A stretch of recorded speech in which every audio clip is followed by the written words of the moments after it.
কর্মী সংগঠক আপনারা যারা আছেন, আমাদের সহনাগরিকেরা, ভাইয়েরা, বোনেরা, বন্ধুরা, যে সময় আমরা এখন আছি, আর দুদিন পরে দুর্গাপুজো শুরু হবে।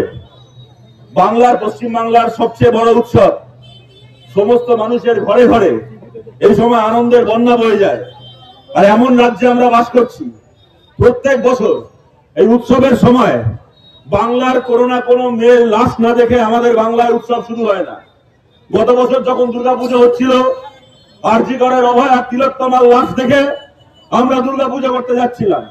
আর এবছর দুর্গাপুজোর আগে এই রামপুরহাটের আদিবাসী পরিবারের একটা বাচ্চা মেয়ের তার ধর্ষিতা টুকরো টুকরো হওয়া লাশ থেকে এবছর বাংলায় দেবীর বোধন হচ্ছে। বাংলায় এখানে ভোট আসে, মমতা ব্যানার্জির ছবির তলায় লেখা থাকে বাংলার নিজের মেয়েকে চায়।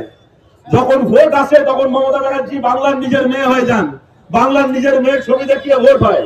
আর যখন বাংলার উৎসব আসে, আনন্দ আসে, তখন বাংলার নিজের কোলের মেয়েদের ছিন্ন ভিন্ন লাশ দেখে বাংলার মানুষকে উৎসব করতে হয়, পুজো করতে হয়, আনন্দ করতে হয়। এইটা হচ্ছে পশ্চিমবাংলার চেহারা হয়েছে এখন। আজ থেকে কয়েক বছর আগে আপনারা জানেন, এই যেখানে দাঁড়িয়ে আছি, আমার এখান থেকে বাঁদিকে 1.5-2 কিলোমিটার দূরে একটা 9 বছরের বাচ্চা মেয়েকে, বকটুই একটা 9 বছরের বাচ্চা মেয়েকে এই তৃণমূলের এই জানোয়ার গুলো বাড়ি থেকে বার করে মাঝরাত্রির বেলা প্রথমে কুপিয়েছিল, তারপর আগুনে পুড়িয়েছিল। এই জানোয়ার গুলো পুড়িয়েছিল। আর এদেরকে জানোয়ারই বা বলবো কেন? এদেরকে জানোয়ার বললে জানোয়ারদের ছোট করা হয়, জানোয়ারদের অপমান করা হয়। জীবজন্তুরা, জানোয়াররাও নিজেদের মধ্যে যাই করুক না কেন, তারা বাচ্চাদের কিছু করে না। জীবজন্তুরা, জানোয়াররাও নিজের বাচ্চাদেরকে আগলে রাখতে পারে। আর এই তৃণমূল কংগ্রেস গুলো এমন জল্লাদ, এরা ছোট বাচ্চাদেরকেও ছাড়ে না। কখনো বকটুয়ে একটা 9 বছরের বাচ্চা মেয়েকে আগুনে পোড়ায়, কাটারি দিয়ে কোপায়, কখনো একটা আদিবাসী মেয়েকে বাড়ি থেকে বার করে দিনের পর দিন তাকে ধর্ষণ করে টুকরো টুকরো করে মেরে ফেলে রেখে যায়। এদেরকে জানোয়ার বলে জানোয়ারদেরকে ছোট করা হবে, অপমান করা হবে। এই ঘটনাকে এড়ানো যেত, মেয়েটাকে বাঁচানো যেত, মেয়েটাকে রক্ষা করা যেত। এই ঘটনার পরে তার পরিবারের অভিযোগে, তার পাশের বাড়ির লোকের অভিযোগে, তার প্রতিবেশীদের অভিযোগে অপরাধীকে ধরা হয়েছিল, পুলিশ ধরেছিল অপরাধীকে। তারপরে তৃণমূলের নেতা ওই পান্থ দাস আর ওই জয়রুলের জন্য অপরাধীকে পুলিশ ধরার পরেও ছেড়ে দেয়। অপরাধী সুযোগ পায় খুন করার, প্রমাণ লোপাট করার জন্য, মেয়েটাকে মেরে ফেলার সুযোগ পায় অপরাধী পুলিশের জন্য। এই অপরাধ খালি একাই অপরাধীর নয়, তৃণমূল তো ধর্ষকদের পার্টি, ওদের দলে তো ধর্ষক গুণে শেষ করা যাবে না। এমন একটা পার্টি, এনাকে আমাদের শিক্ষক নেতা, এনাকে ওদের শিক্ষক সেলের নেতা। এমন একটা পার্টি যে কোনো রাজনৈতিক দলে কেউ দেখাতে পারে যে এই দলে দু একটা খারাপ লোক ঢুকে পড়েছে। তৃণমূল এমন একটা দল, এদের দলের শিক্ষক ধর্ষক, এদের দলের ছাত্ররা ধর্ষক, কসবায় ধর্ষণ করেছে আপনারা জানেন। শিক্ষক থেকে শুরু করে, ছাত্র থেকে শুরু করে, এমনকি ওদের এই জেলার আগে জেলা সভাপতি ছিল অনুব্রত মন্ডল, সে আরো বড় ধর্ষক। সে একবার সাধারণ লোককে ছাড়ে না, পুলিশকে ফোন করে রাত্রির বেলা তার মাকে, তার বউকে ধর্ষণ করার হুমকি দেয়। একটা ধর্ষকদের পার্টি তার কাজ করেছে। আর পুলিশের বিরুদ্ধে আমরা কি বলবো? আমরা কি প্রশ্ন করবো? পুলিশ কেন মেয়েটাকে বাঁচাতে পারলো না? আরে বীরভূমের পুলিশের এখন এমন অবস্থা হয়েছে, অন্য মেয়েকে ছাড়ুন, ও নিজের মায়ের, নিজের বউয়ের সম্মান বাঁচাতে পারে না। নিজের মায়ের, নিজের বউয়ের সম্মান বাঁচাতে পারে না। অনুব্রত মন্ডল পুলিশকে রাত্রিবেলা ফোন করে যদি তার নিজের মাকে নিয়ে, নিজের বউকে নিয়ে নোংরামি করে, পুলিশের ক্ষমতা হয় না সেই অনুব্রতকে কলার ধরে টানতে টানতে মারতে মারতে ছেড়ে ঢোকানো। সেই অনুব্রতকে স্যালুট করে। যে তৃণমূলের জল্লাদদের সামনে নিজের মায়ের সম্মান বাঁচাতে পারে না, সে আর 5টা বাড়ির মেয়ের সম্মান কি বাঁচাবে? এই পুলিশগুলোকে দেখলে কষ্ট হয়, মায়া হয় এদের উপর। সকালবেলা যখন বাড়ি থেকে ইউনিফর্ম পরে আয়নার সামনে বোতাম আটকে বেরোয়, এদের ছেলে মেয়েরাদেরকে দেখে ভাবে আমার বাবা বোধহয় দলনের সলমান খানের মতো বীর পুলিশ অফিসার, আমার বাবার ভয়ে বোধহয় গুন্ডারা কাঁপে। এই পুলিশ অফিসারের বাড়ির ছেলে মেয়েগুলো জানে না, বাচ্চাগুলো জানে না, এদের বাবাগুলো পয়সা খেয়ে খেয়ে এমন তৃণমূলের দালালে পরিণত হয়েছে, তৃণমূল তার নিজের মাকে ধর্ষণ করার কথা বললে এদের বাবার ক্ষমতা হয় না। সেই তৃণমূল নেতার বিরুদ্ধে ব্যবস্থা নেওয়া। এরা আর 5 জন মানুষকে কি বাঁচাবে? এরা আর 5 জন মানুষকে কি রক্ষা করবে? কিন্তু আমরা বলছি, আমরা মানুষের কাছে আবেদন করছি, কতদিন পশ্চিমবাংলায় এই রাজত্ব চলবে? আমরা দেখছিলাম এর আগে বিজেপির নেতারাও এই পরিবারের কাছে গেছেন, বড় বড় কথা বলছেন।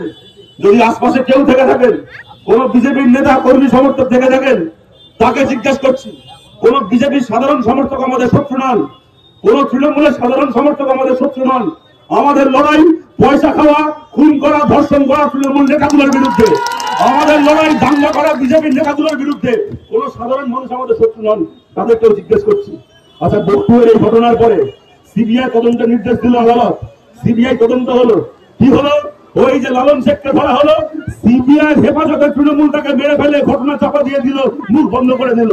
এই যদি চলতে থাকে দিনের পর দিন, তাহলে বলুন বাংলার মানুষকে কে নিরাপত্তা দেবে? এই তো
নাবালিকাকে ধর্ষণ করে খুন করা হলো কেন? পুলিশ তুমি জবাব দাও।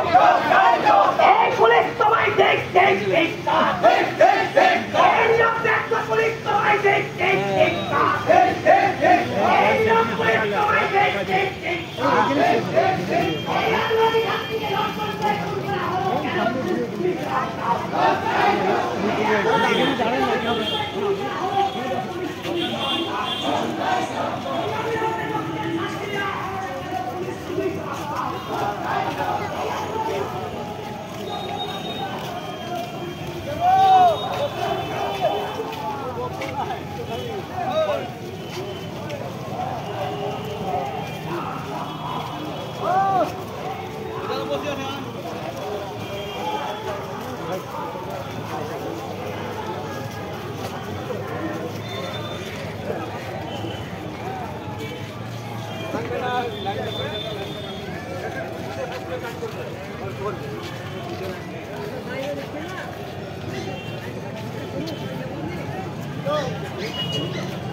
निर्देशे छेड़े देওয়া হলো সেই তথ্য অবিলম্বে জনসমক্ষে প্রকাশ করতে হবে। গ্রেপ্তার হয়ে যাওয়ার পর মাস্টার মশাইকে তৃণমূল কংগ্রেসের কোন নেতার কথাই ছেড়ে দেওয়া হলো সে প্রকাশ করতে হবে জনসমক্ষে। দাবিটা আজকের এই মিছিলে দলে দলে